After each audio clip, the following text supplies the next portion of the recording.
let's take a look at how to read a file ourselves. All right, I'm going to show you a simple example here of opening up a file and reading it. We're going to be using, we'll use both a PNG and a text file as an example.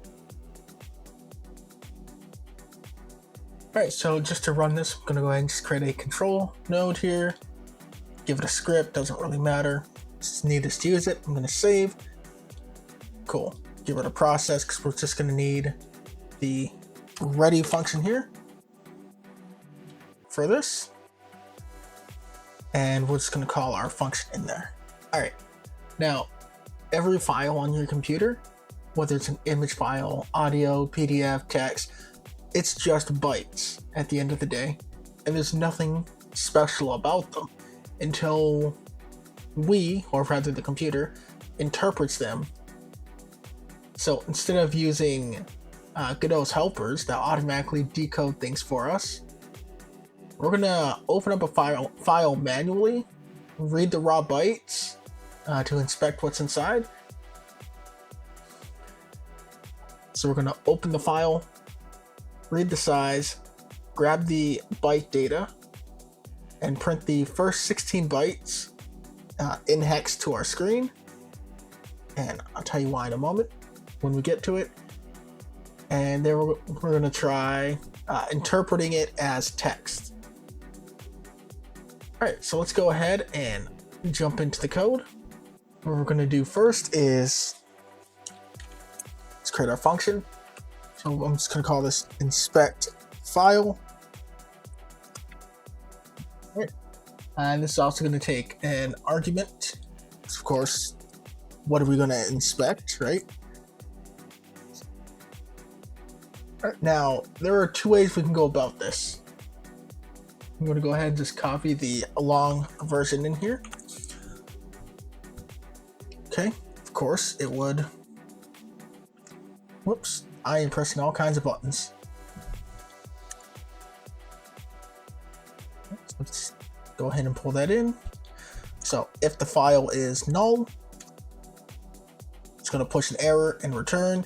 We're going to get the size with file.getLength, and it's going to print out the file size. Then we're going to get the bytes, which is going to be file.getBuffer size. All right. What are you complaining about? File is not declared. Oh, I didn't create the file. All right, my mistake. I forgot one line. There you go. So var file is file access open. The path open it as read. If it's null, give us an error and exit out. Otherwise, we can get the length and then get the buffer.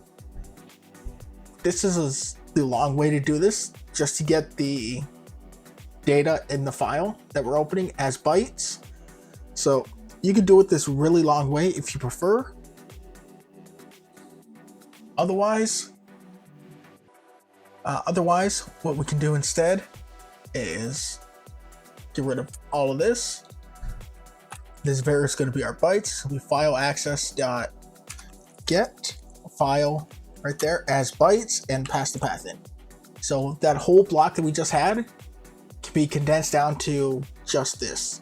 And they both do the exact same thing. So if you want to do the long way to get a better understanding of it, you can. If you want to do it this way and just have it as get file as bytes, we can just get the bytes directly, you can, right? Your choice. All right. But regardless of which route you wanted to go with that, we now have the bytes, so we can go ahead and print the first 16 bytes in hex. And with that, we're just using bytes.slice 0 through 16, so we're just getting those first 16, and .hex encode.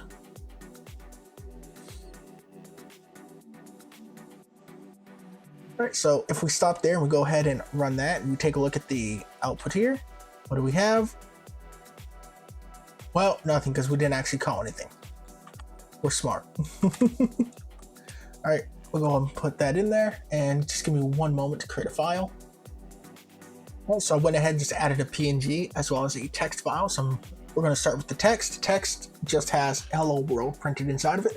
So if we pass this in, and inspect it, we'll see what we get printed. And we'll see in the first 16 bytes in hex 48656C6F205762726C64. Well, to us, that doesn't really mean much, right? But we can see at the very least that this is working. So if this is working at this point, we can go ahead and try to get our file, get it as text, right? Let's just keep it simple. So var text is our bytes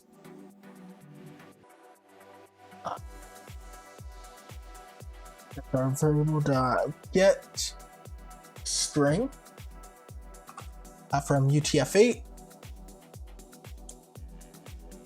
and we go ahead and print out as text preview. And the next line for us to print is going to be our text dot substring from 0 to 200. Right, we can run that and print out. We can see we actually get the text hello world in this case, because this is a text file. Now, let's say we wanted to maybe not read the text. Now, if you remember when we created our own file, we added things like headers so we can create our own custom files. Text files don't have that. It's just all of it is just the text data that's inside of it. It doesn't have any special headers or anything. But if we bring something in like a PNG, and remember, Godot would do all the decoding on its end, right? When it's importing and using it. We see if we do that, and we see we get question mark PNG as our preview. Unicode parsing, same characters were replaced. Yep, it's just telling us that that first character was replaced. But more importantly, we come up, we see the first 16 bytes here. Right? And with all of this encoded hex, right? Hex encode here. What we're looking at is the beginning of a PNG file itself. This is the file signature plus the start of the header.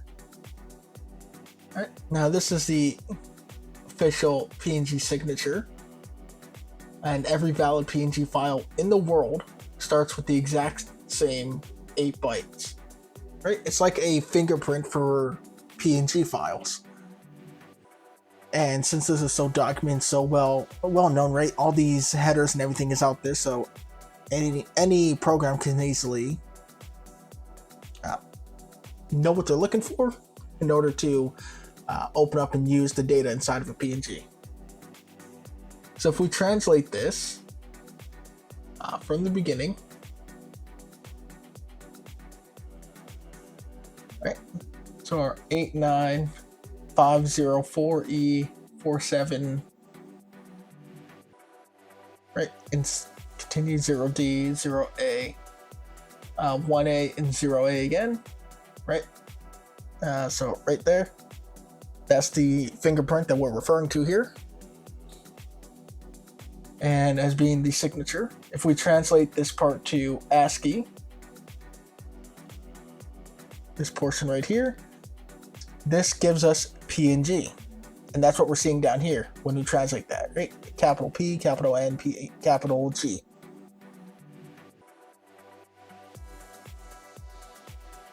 Everything after that, right? The rest is special control bytes used to detect corruption or incorrect transfers, etc.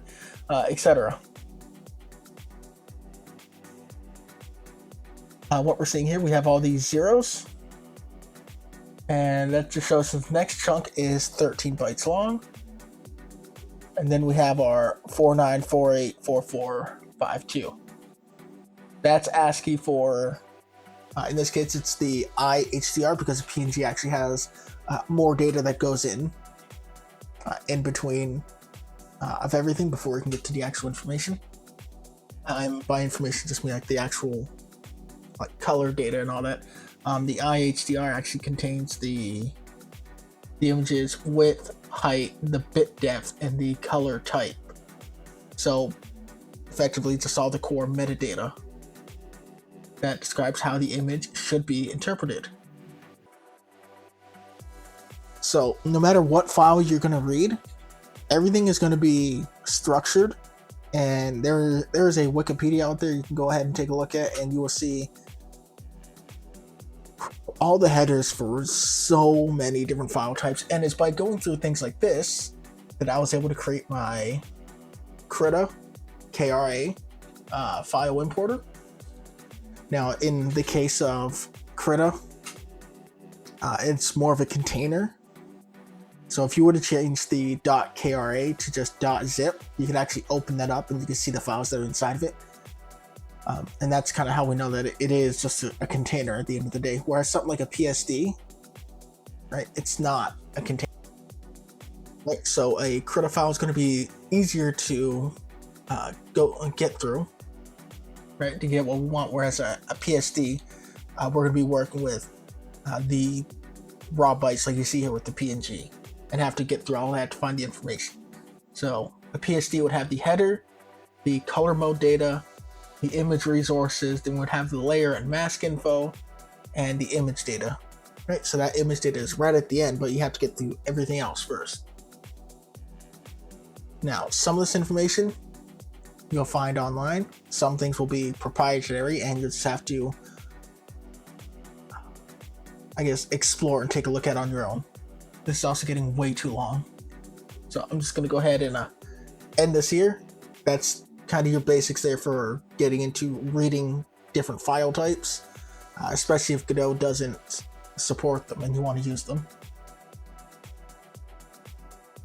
So I just wanted to go ahead and add on in there just a little bit here that you can see on the right hand side. I have this image that we're using. Is the same one we were loading earlier in the video.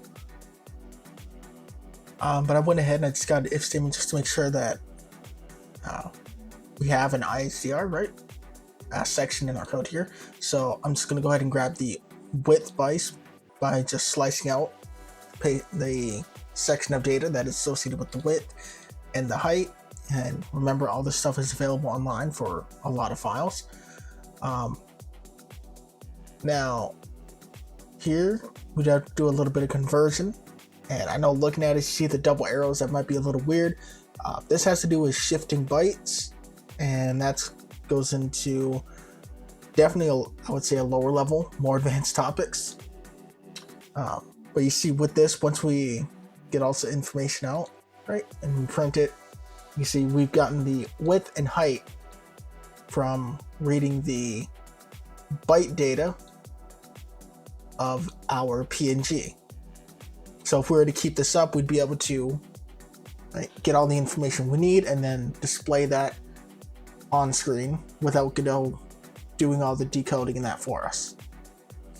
Obviously, this is a PNG, just let Godot do it. Save yourself some time. But sorry, my mind just kind of went blank there. But for files that aren't supported, you can see how we can start incorporating the ability to use the file types that we may want to use on our own, or files that we want to support with the things we make.